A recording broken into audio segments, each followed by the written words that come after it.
Hai hampa kat mana tu? Semoga hampa semuanya sehat-sehat berjaya walaupun di mana hampa berada.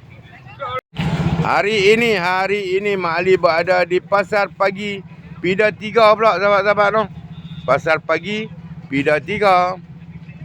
Siapa-siapa nak mendapatkan kerongsang boleh datang ke Pasar Pagi Pida 3. Pagi Jumaat sahabat-sahabat tu, pagi Jumaat.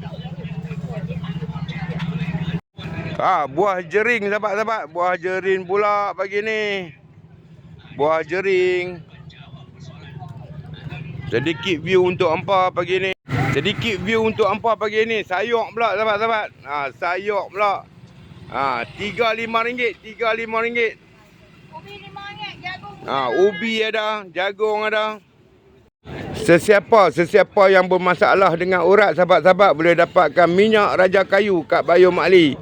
Untuk memulihkan urat. Okey, jumpa lagi next video. Bye bye. Assalamualaikum.